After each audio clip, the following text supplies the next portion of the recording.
أرست زينا عب بزحات كهابتات هاجرنا كم زرقة حفتي تفطرو كل الدبوب زي معبلة يكبلو قدام منستر رابي أحمد تزاريبو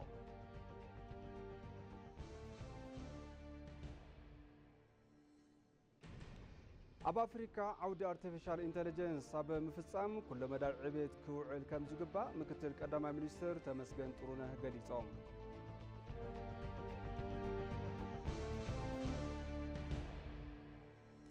كاب زينا وصاي سراويت إسرائيل تمال سوني بكبابي بيروت بزكاير متقعتي نحد عزازي حزب الله خمس قتل فليتهم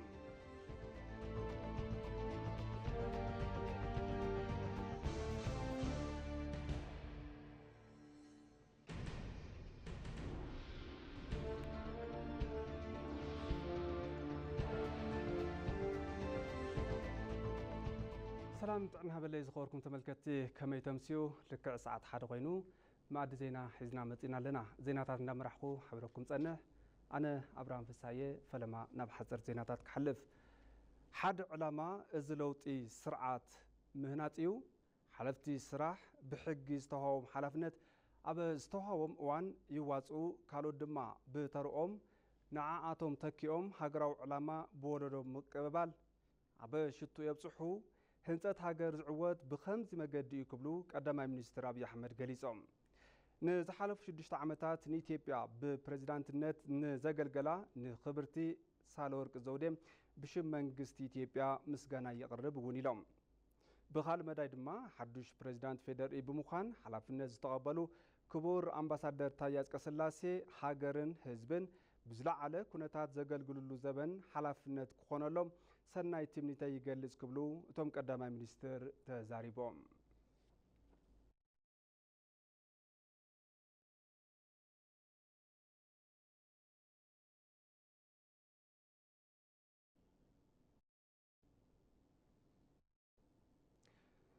أب بزحات كهابتات هاجرنا كم زرقة حفتي تفطرو كل الدبوب زي معبلة يكبلو قدام منستر أبي أحمد تزاريبهم توم قدام منستر أب زمن مرتي كلتشحن 17 عام تمرت فريات فرامرن أحملتن باستفرالي كونتات عقاب مخانو دحري مقلاز 34.5 مليون كونتال فرامرن 7.6 كونتال أحملتن فري يلوم إذي أبا كل الدبوب استرأي عقوتنت ناب كالوت كللات نمسفح حبراو معبالة نمركابن تلمي وحسنت مقبي بمعواتن زلاق لمعات بمرقاقاتن تنكيرنا مسرح يقبا كبلو قدام منستر أبي أحمد قليصهم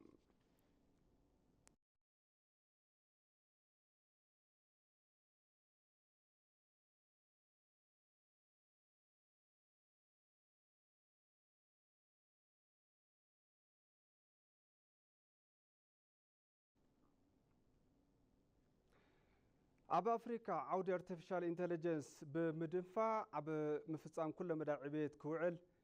تطوح بايتا كفتر كم زقبا مكتل قدامي منستر تمسجن طرونه قليصهم مكتل قدامي منستر تمسجن طرونه بريزيدانت العلواي بيت فردي تيودروس مرت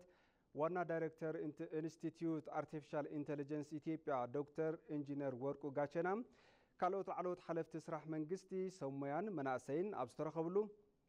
سالساي كونفرنس بان أفريقيا artificial intelligence يسالتلهم دونجيا ناب artificial intelligence ذاتوت أفريقيا تعودي نقلتوف عبيد بصفحو أبربحا معال كم زقباون تحبيرو لهم أبتي كونفرنس artificial intelligence أبز تفرالي عورتات زلو واستواصن أتقبابرون زردو مصنعتاو صحفات مرمرات قريبهم مكتل قدامي منستر تمسجن طرونه أبتوان إثيوبيا بارتفيشال intelligence عزوز سراحتي نمتكبار تخرت هبان ناترات كم تركب حبيروم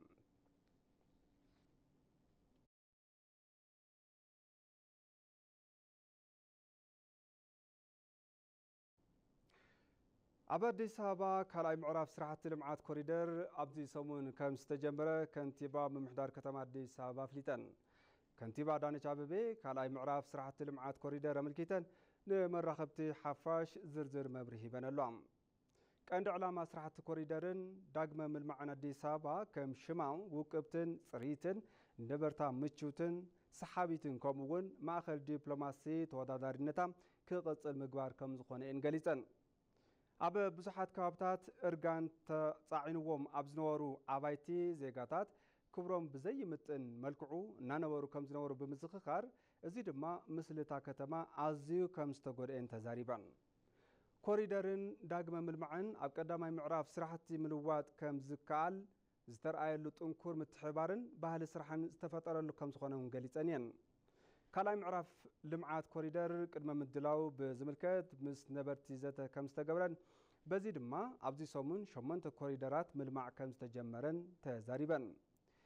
ንተልዓልቲ ገዛ ቀበሌ መተካእታ ከም ዝተሰናድኡ ብምሕባር እዚ ድማ ንነበርቲ ቅድሚ ሕዚ ካብ ዝነብሩሉ ኣዝዩ ዝሐሸ ከም ዝኾነን ንወልቀ ኣባይቲ እውን ኣድላይ ካሕሳ ከም ዝተሰናድአን እተን ከንቲባ ኣፍሊጠን እየን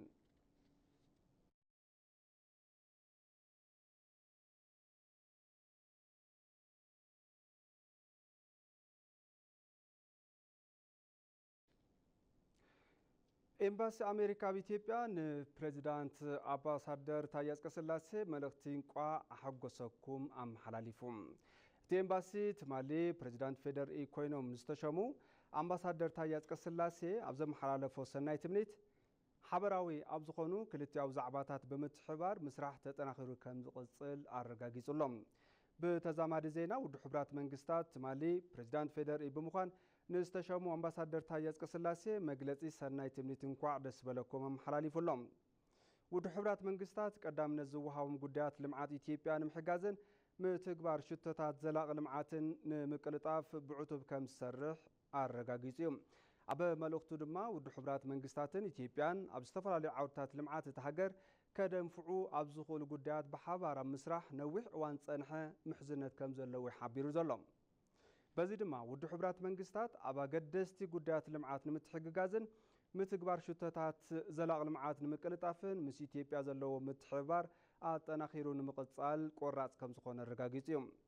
ነዚ ድማ ምስ ሓዱሽ ፕሬዚዳንት ኢትዮጵያ ኣምባሳደር ታዬ አጽቀሥላሴ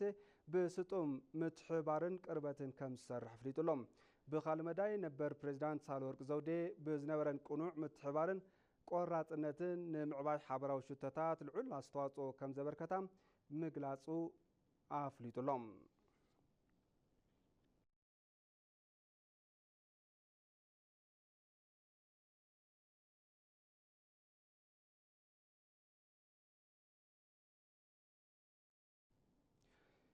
أبو منبر كوميشن حبرة أفريقيا موسى فاقي محمد نبريزيدانت أمباسادر تاية أصقሥላሴ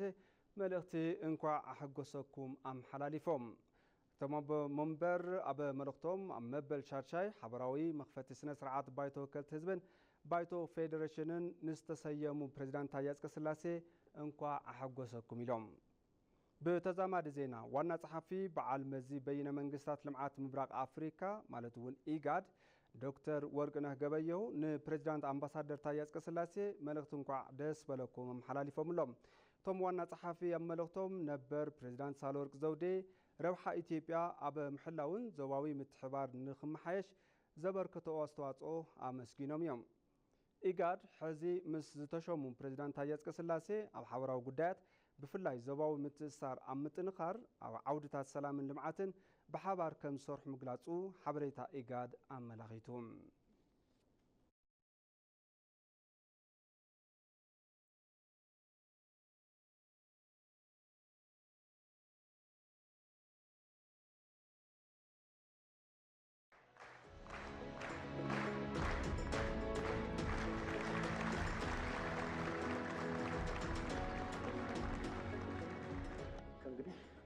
በኢትዮጵያ ምድር ኃይልን በብቸኝነት መጠቀም ኣብ መሬት ኢትዮጵያ ሓይሊ ከም ብሕታ መማረፂ ምጥቃም መሰል ትካላት ጸጥታ መንግስቲ ኢትዮጵያ ምዃኑ ምርግጋጽ የድሊ የመንግስት ጸጥታ ተቋማት ብቻና ብቻ መሆኑን ማረጋገጥ ይገባል። የሽግግር ፍትህ ፖሊሲ የጸደቀ ሲሆን ፖሊሲውንም ለመተግበር የፍኖተ ካርታ ዝግጅት ተጠናቋል። ፖሊሲ ሽግግር ፍትሒ ዝጸደቀ ኮይኑ እቲ ፖሊሲ ንምትግባር ምድላው ፍኖተ ካርታ ተዛዚሙ ኣሎ እቲ ፖሊሲ ንምፍጻም ዘኽእሉ መስርሕ ሕጊ እውን ተወጊኖም ኣለዉ ፖሊሲውን ለማስፈጸም የሚያስችሉ የሕግ ማዕቀፎች ተዘጋጅተዋል። በመንግስት በኩል ዛሬም የሰላም በሮች ሁሉ ወለል ብለው እንደተከፈቱ ናቸው። بمداي منغستي برتات سلام خزون قحيلهم مستخفتيهم بولك يخون بحبرت بسلام منقد مسخون أكل نمزرراب منغستي دلويو لما نقاقر منغست والجزيم من جزيم زكجو يتطناكر دقافنا زتوادة زتطناخرن حاجزكم كيف لينا بزيك كاتامي صاوعيته يقرب فتاري إثيوبيان هزباني بارخ يغني اللي فتاري ኢትዮጵያን ህዝቦቿን አብዝቶ ይባርክ። አመሰግናለሁ።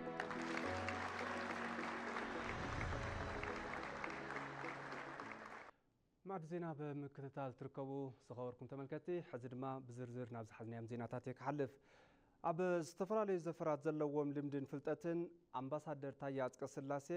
ፕሬዝዳንት ኮይኖም ንምግልጋል እኹል ከም ዝገብሮም ተሓቢሮም ህይወት ታሪኾም ኣሸናፊ እንዳለ ከም ዝስዕብ ኣዋዲድዎ ኣሎ ሙሉ ብርሃን ድማ ከተቕርባ እያ ቦታት ውልዶም ጎንደር ደባርቂው ፈላማይ ዲግሪኦም ካብ ዩኒቨርሲቲ አዲስ አበባ በፖለቲካ ሳይንስን ዓለም ለኻዊ ርክብ ካልኣይ ዲግሪኦም ከዓ ካብ እንግሊዝ ዩኒቨርሲቲ ላንካስተር በዓለም ለኻዊ ርክብን ስትራቴጂክ መጽናዕቲ ረኺቦም እዮም ካብ ዝተፈላለዩ ሃገራት ብሰላምን በዓለም ለኻዊ መጽናዕቲ ስትራቴጂክ ዝተፈላለዩ ዓይነታት ትምህርትን ስልጠናን ዝወሰዱ ኣምባሳደር ታዬ ኣጽቀሥላሴ ልምዲ ነዊሕ እዋን ዘለዎም ብርቱዕ ዲፕሎማት እዮም ካብ 1973 ዓመተ ምህረት ጀሚሮም ኣብ ዓለም ለኻዊ ርክባትን ኣብ ዘፈር ዲፕሎማቲክ ሃገሮም ዘገልገሉ እቶም ኣምባሳደር ኣብ ሚኒስተር ጉዳይ ወጻኢ መምርሒ ስራሕ ኣውሮፓ ናይ ምዕራብ ኣውሮፓ ዋና ሓላፊ ክፍልን ጊዜያዊ ዳይሬክተር ኢንፎርሜሽንን ኣብ ስቶክሆልም ኣማኻሪ ኤምባሲ ፌድሪ ኣብ ዋሽንግተን ውን ኣማኻሪ ኤምባሲ ፌድሪ ቆንስላ ጀነራል ሎስ አንጀለስ ኣብ 1998 ዓመተ ምህረት ከዓ በዓል ሙሉእ ስልጣን ኣምባሳደር ኮይኖም ኣገልግሎም እዮም ኣብ ሎስ አንጀለስ በማዕረግ ሙሉእ ስልጣን ሓላፊ ቤት ጽሕፈት ቆንስላ ኣብ ጉዳያት ኣውሮፓን ኣሜሪካን ዳይሬክተር ጀነራል ዝነበሩ ኣምባሳደር ታዬ ኣብ 2008 ዓመተ ምህረት ከዓ ሚኒስተር ዴታ ጉዳይ ወጻኢ ኮይኖም ዝተነበረሎም ሓላፊነት ብብቕዓት ተዋጺኦም እዮም ኣብ ግብጺ በዓል ሙሉእ ስልጣን ኢትዮጵያዊ ኣምባሳደር ኣብ ትካል ሕቡራት መንግስታት ከዓ ቋሚ ተጸዋዒ ኢትዮጵያዊ ኮይኖም ዘገልገሉ እንትኾን ኣብ ዝተፈላለዩ ትካላት ዓለም ብዝተፈላለዩ ዘፈራት ልምዲ ዝረኸቡ ኣምባሳደር ንምዃን ክኢሎም እዮም ኣምባሳደር ታዬ ኣጽቀሥላሴ ምስ ግድብ ሕዳሴ ተተሒዙ ኢትዮጵያ ምስ ግብጽ ዝነበራ ዘይምስምምዓን ኣብ ካልኦት እዋናት ንዝፍጠሩ ጸገማት ኣብ ትካል ሕቡራት መንግስታት ቤት ምኽሪ ጸጥታ ቀሪቦም ረብሓ ኢትዮጵያ ንምቕጻል ዝተቓለሱን ጥንኩር መደርኦም ጠመተ ብዙሓት ምስሓብ ዝኽእል ኣምባሳደር እዮም ኣብ ጉዳያት ኢትዮጵያ ዝግበሩ ኢዳታውነትን ጽሕንቶታት ግቡእነት ከም ዘይብሎም ንምርዳእ ዝገበርዎ ጻዕሪ ዝርስዓውን ኣይኾነን Unfortunately for us trust has died ምትእምማን ሞይቱ እዩ ኣብዚ ሕዚ እዋን ዘይምትእማን ንጉስ ኮይኑ እዩ ካብ የማን ኮነ ካብ ጸጋም እናተረኣየ ዘሎ እዚ እዩ ናሰማዕናዮ ዘለና መልእኽቲ ሰላም እንተይኮነስ መጠንቀቕታ እዩ ኣባል ሃገራት መንግስታት ንኽፈልጡና ዝደልዩ እንታይ እዩ ብርክት ዝበሉ ውረደይብ ከም ዝሓለፈት ከም ሓንቲ ኩርዕቲ ኣፍሪካዊት ሃገር ዝገጥሙና ኩሎም ጸገማት ምሕላፍ ከም እንኽእል እዩ ኣብ መበል ካልኣይ ኩናት ዓለም ከም ዝነበረ ኩነታት ሕዚ እውን ዓቕሚ ከም ዘይብልና ዝቖፅሩና ሃገራት ኣለዉ ዝተኸበሩ ኣቦም እምበር ሓደ ነገር ግን ከረጋግጸልኩም ይፈቱ እየ ጽኑዕ ዝኾነ መንፈስ ኣለና እዚ ከዓ ብኢትዮጵያዊነትና ጸኒዕና ጠጠም ንምባል ጥራሕ እንተይኮነ ጸገማትና ንምፍታሕ እውን እዩ ኣምባሳደር ታዬ ኣጽቀሥላሴ ኣብ ሃገሮም ካብ ዝተመለሱ ዕለት ናብዚ ከዓ ኣማኻሪ ሚኒስተር ፖሊሲ ጉዳያት ወጻኢ ቀዳማይ ሚኒስተር ኮይኖም ኣገልግሎም እዮም ካብ ጥሪ 30 2016 ዓመተ ምህረት ጀሚሮም ሚኒስተር ጉዳያት ወጻኢ ኮይኖም ዝተሸየሙ እቶም ኣምባሳደር ቅድሚ ዝተወሰኑ መዓልታት ኣብ ዝተሳለጠ መበል 74 ሓፈሻዊ ጉባኤ ንኢትዮጵያ ብምውካል መደርኦም ኣስሚዖም እዮም ብቕንዕና ብርክን ዝበሉ ዓመታት ሃገሮም ከም ዘገልገሉ ዝግለጸሎም ኣምባሳደር ታዬ ኣጽቀሥላሴ ኣብ ቤት ጽሕፈት ቀዳማይ ሚኒስተር ናይ ነዊሕ ዘበናት ግልጋሎት ሰራሕተኛ መንግስቲ ብዝብል ምስክር ወረቐት ክብሪ ተዋሂብዎም እዩ ካብ መስከረም 27 2017 ዓመተ ምህረት ኣትሒዞም ከዓ ፕሬዚደንት ፌድሪ ኮይኖም ተመሪጾም እዮም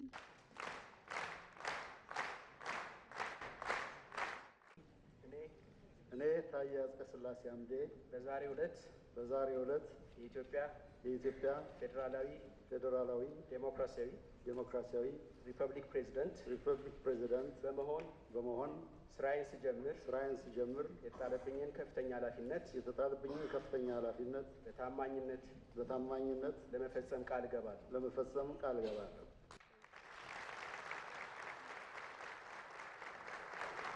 ብትምህርትን ብካልኦት ዘፈራት ዘለዎም ልምዲ ንኢትዮጵያ ፕሬዚደንት ኮይኖም ንምምሕዳር እኹል ከም ዝኾኑ ተመስኪሩሎም እዩ። ክቡር አምባሳደር ታዬ ካላቸው ሀገራዊና ዓለም አቀፋዊ ልምድ አኳያ ክቡር አምባሳደር ታዬ ዘለዎም ሃገራውን ዓለም ለኻውን ልምዲ እንትርኢ ኣዝዩ ጥንኩር ዝኾነ ልምዲ እዩ ዘለዎ።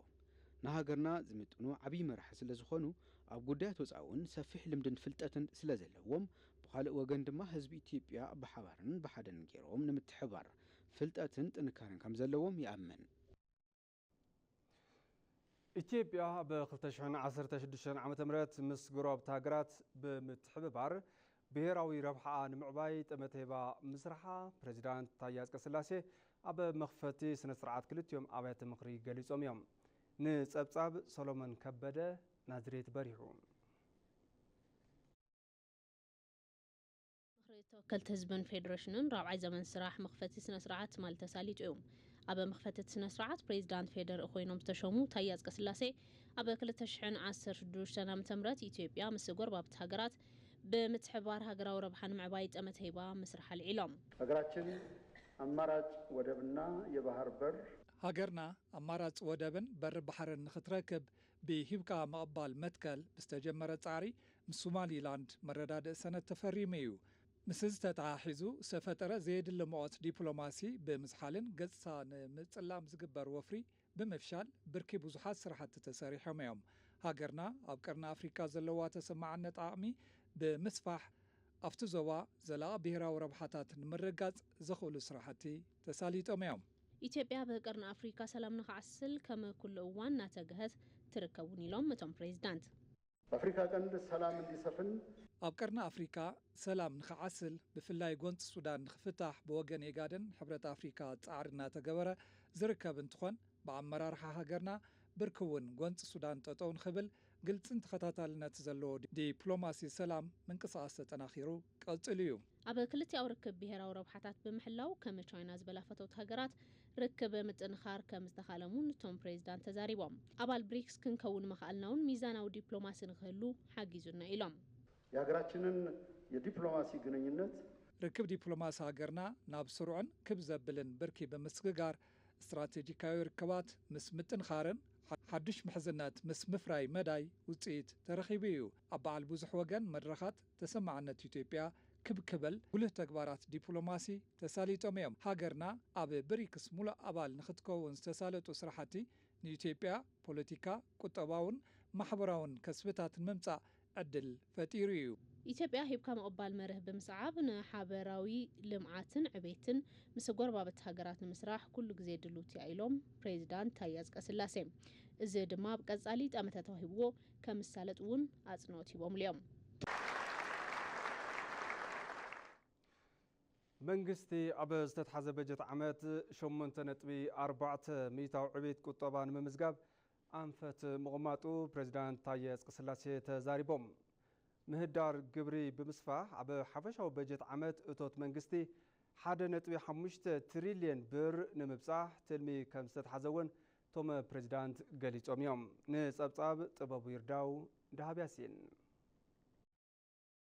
ኣብ መኽፈቲ ሻድሻይ ባይቶ ተወከልቲ ህዝብን ቤት ምኽሪ ባይቶ ፌደሬሽንን 4ይ ዓመት ስራሕ ዘበን ፕሬዚዳንት ፌደራል ታዬ አጽቀሥላሴ ኣንፈት መንግስቲ በጀት ዓመት 2017 ኣቐሚጦም በዚ እውን ሕርሻ ብምዝማን ኣብ ተመሳሰልቲ ተግባራት ብምሕጋዝ ኣብዚ በጀት ዓመት 8.4 ሚእታዊ ዕቤት ንምምዝጋብ ኣንፈት ምቕማጡ ሓቢሮም ለአየር ንብረት ለውጥ የማይበገር የግብርና ዘርፍ ለመገንባት ብለውጢ ከባቢ ኣየር ዘይስኮን ዓውዲ ሕርሻን ምህናጽ ስራሕቲ መካናይዜሽን መስኖ ንኽጠናኸሩ ብምግባር ምስ ቀረበ እታወታት ብዝተተሓሓዘ ብፍላይ ሸርፊ ወፃእን ጸገም ልቓሕ ብዘላቕነት ንምፍታሕ ተግባራዊ ዝተገብረ ፖሊሲ ገንዘብ ውፅኢታውነት ብምርግጋጽ ዓውዲ ኮንስትራክሽን ምምሕዳር ምምራሕ ጥንኩር ትካላዊ ዓቕሚ ብምፍጣር ኢንቨስትመንት ብዘተባብዕ መልክዑ ኩነታት ከባቢ ብምምሕያሽ ኣብ ዓውዲ ግልጋሎት ዝረኣዩ ሰፊሕ ዝኾነ ዘይስሩዕ ናብ ስሩዕ ስርዓት ብምቕያር ብዓውዲ ፋይናንስ ኣብ ዝሓለፉ ዓመታት ዝተረኣየ ምልዓዓል ብምቕጻልን ናብ ጥንኩር ዲጂታል ግልጋሎት ብምእታው 8.4 ሚእታዊ ዕቤት ቁጠባ ንምምዝጋብ ጻዕሪ ክግበር እዩ። ኣብዚ በጀት ዓመት ሓፈሻዊ እቶት መንግስቲ 1.5 ትሪልዮን ብር ንምብጻሕ ከም ዝስራሕ እውን ገሊጾም በታክስ መረቡ ያልገቡትን አካላት ወደ ታክስ መረብ በማስገባት ኣብ መርበብ ግብሪ ዝኣተዉ ኣካላት ናብ መርበብ ግብሪ ንኽኣትዉ ብምግባር ሓደሽቲ ዓይነታት ግብሪ ተግባራዊ ብምግባር ስርዓት ምምሕዳር ግብሪ ብምዝማንን ግብሪ ንምእካብ ዝወፁ ወጻኢ ውፅኢታዊ ብምግባር ብብርኪ ፌደራል ዘለዎ ስራሕቲ መማሓየሺ ግብሪ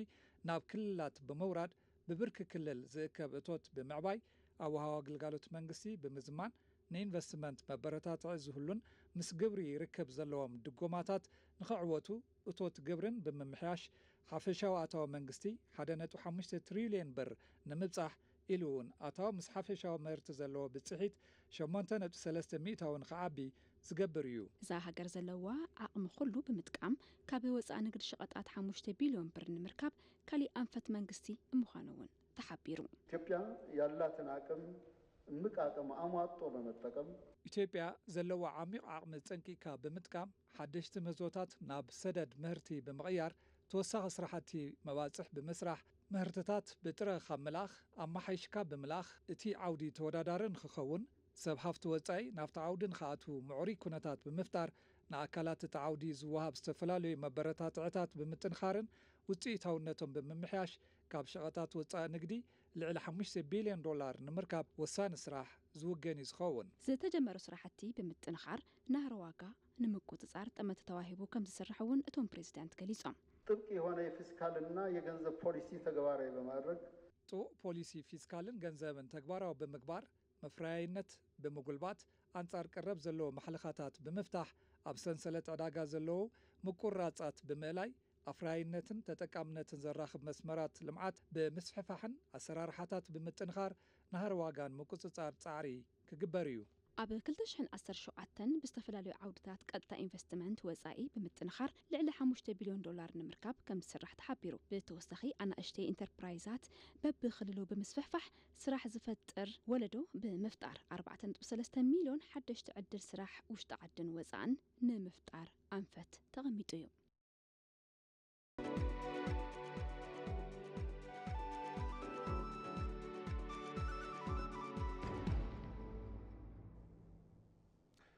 ዜና ዕዳጋ ይቕፅል። ፅሬት ፍርያት ቡን ብምምሕያሽ ካብቲ ዓውዲ ዝርከብ ሸርፊ ወፃኢ ንምድንፋዕ ብዕቱብ እናሰርሐ ምዃኑ ምክትል ዋና ዳይሬክተር በዓል መዚ ቡንን ሻሂን ኢትዮጵያ ገሊፆም። ኣብ ዝሓለፉ ዓመታት ነቲ ዓውዲ ትኹረት ብምሃብ ቡን ብኩታ ገጠም ምፍራይን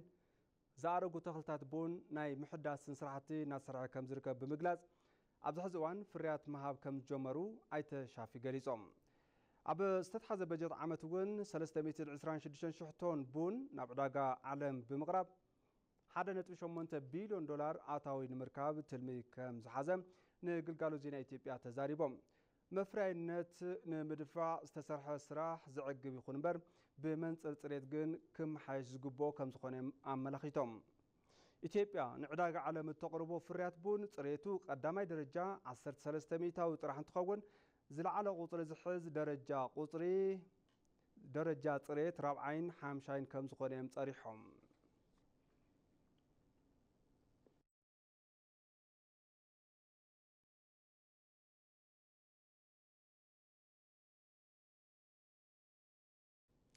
ሕዚ ድማ ናብ ዜና ወፃኢ ክሰግር ሰራዊት እስራኤል ትማሊ ሶኒ ኣብ ከባቢ ቤይሩት ብዘካየዶ መጥቃዕቲ